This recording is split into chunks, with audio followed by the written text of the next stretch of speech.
Welcome to Grand Prairie Update. I'm Don Johnson. And I'm Terry Briggs. Crews are busy this week getting ready for the spring series of concerts in the park. After 10 years downtown at Turner Park, the live music event is moving to the Summit at Central Park. Officials say the new venue offers a better experience for the musicians and the audience. They are installing a wonderful stage for us. We also have indoor restrooms here, which we've never had before. We're very excited, and the best part of it is we have an indoor rain venue. It's going to be really great. There's a beautiful amount of parking. At Turner Park, we always had limited parking and some problems there. There's beautiful parking lot. There's just no drawbacks. The 2011 Concerts in the Park kick off this Friday at 7 p.m. with the Ron Jones Jazz Quartet.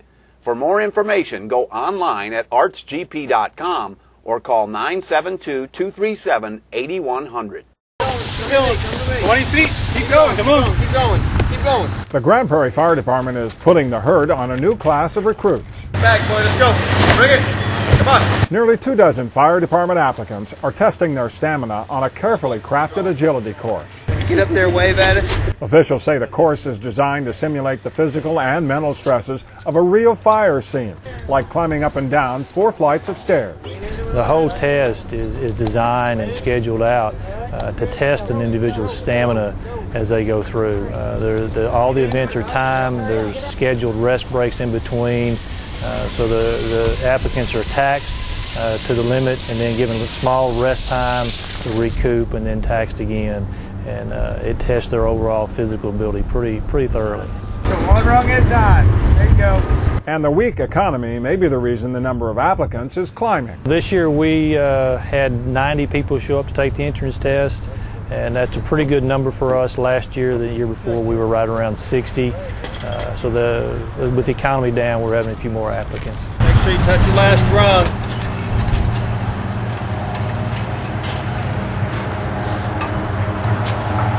38.75. Good job. They also seem to be attracted to the Grand Prairie Fire Department's reputation as a professional but friendly place to work. They got good paramedics. I see them every day in AMH and all these hospitals. Every time I talk to them, they're always happy. I never met one firefighter that worked for Grand Prairie that ever had a frown on his face. So that's kind of the department I want to work for. Nice up-tempo. You know, everybody's happy all the time. Love to come to work. Big department, good resources. I love it, and I love the city of Grand Prairie. Well, I chose Grand Prairie mostly because of that the requirements are more stringent. They require paramedic to even apply, and most of the other departments don't require that. So like Fort Worth and your Dallas, you're going to get 3,000 people that meet the requirements, but Grand Prairie sets a higher standard and makes it a little more difficult to apply, so the odds of getting hired are better. Go down, round the cone, come around, we'll give your time right here. Yes, sir. Those who fail the agility course today are out for this hiring period. The others still face several more steps before they reach the finish line, including a security check, psychological evaluation, and final interview. For more information about joining the Grand Prairie Fire Department, go to the city's website at gptx.org/fire or call 972-237-8300. Grand Prairie voters will decide 1 city council seat, 2 school board trustees, and a school bond package when they go to the polls on May 14th. In City Council District 3, incumbent William Thorne is seeking another 3-year term against Billy R. Nash. 2 other council incumbents are running unopposed. Mark Hepworth in Council District 1, Ruthie Jackson in Council District 7 at large. State law only requires holding an election for contested city council races, so only precincts in District 3 will actually be voting for city council. The school district election features only 1 contested race. Place 1 trustee Tim Johnson faces Steve Pryor. Place 4 trustee John D. Stewart is unopposed. The school district is also seeking approval for a $70 million bond package to finance building maintenance, equipment, and new school buses. For more information about the May 14th election, go to the city's website at gptx.org or call the city secretary at 972-237-8035.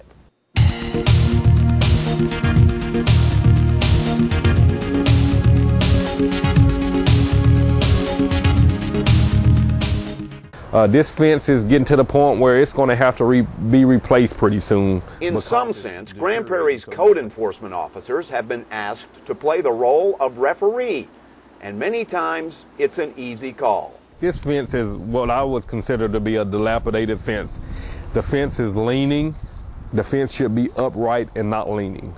Fences and what you need to know, the subject of this edition of Know the Code. Deteriorated, missing panels, or leaning, those things constitutes a dilapidated fence. Obviously, the fence on this property needs immediate attention, so the code enforcement officer will inform the owner about options. Once we observe a dilapidated fence, our first course of action is to give them a notice. If they're present, we normally will give them a hand notice. We normally give them 10 days to do the repairs to the fence. When you go back and you make repairs or replacing a fence, it needs to be done with like material. Like, for instance, the metal poles should be wooden poles. And actually, there are 3 options when it gets to this point.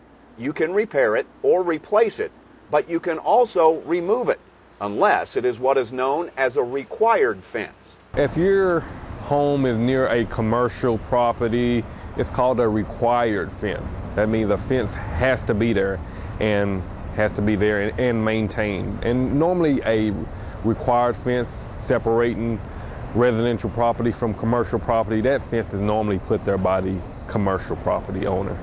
And Reagan says that even when repairing or replacing the fence are the only options, the city is willing to work with you because they're well aware of the cost for repairs or building a new one and the penalties that will come for those who don't. That penalty is pretty stiff. The price of it is normally set by the courts, and it can be upwards of $200-300 on a citation. And that's why we work with them. I mean, if they're going to say, hey, you know what, Randy, I'll get a fence panel and I'll get this one put up this week and I'll do this one next month, we'll work with you. Times are hard for a lot of people.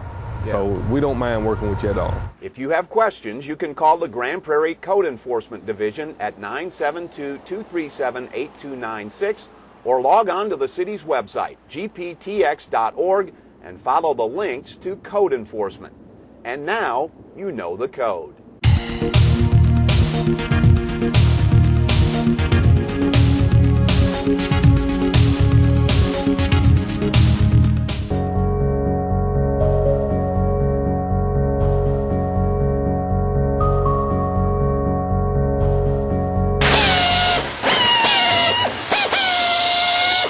If you want an example of how to make green by being green, just take a look at Monotex in Grand Prairie.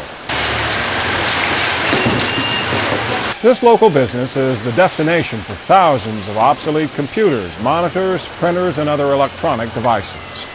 Monotex contracts with cities, companies, and other customers to recycle their electronic waste. First thing it'll go through is kind of a triage sorting process where we will classify the equipment as to whether it's good for remarketing, reuse, or recycling.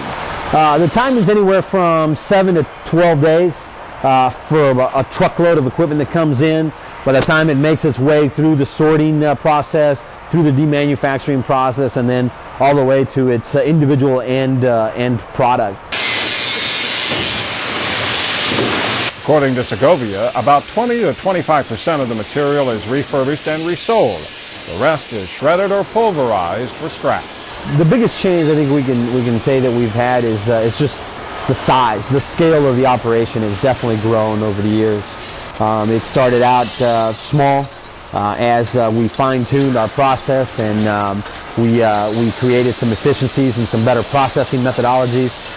Really, that's I think the biggest change that we've had. The process itself has grown. More equipment is coming in the door.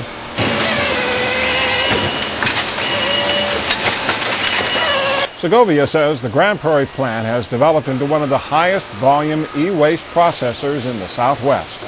That's good for the company's bottom line, and it's good for the local environment because all of this old technology is staying out of the landfill.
That's it for this edition of Grand Prairie Update. Don't forget you can watch all of our Channel 16 programs by going online at gptx.org/GPTV.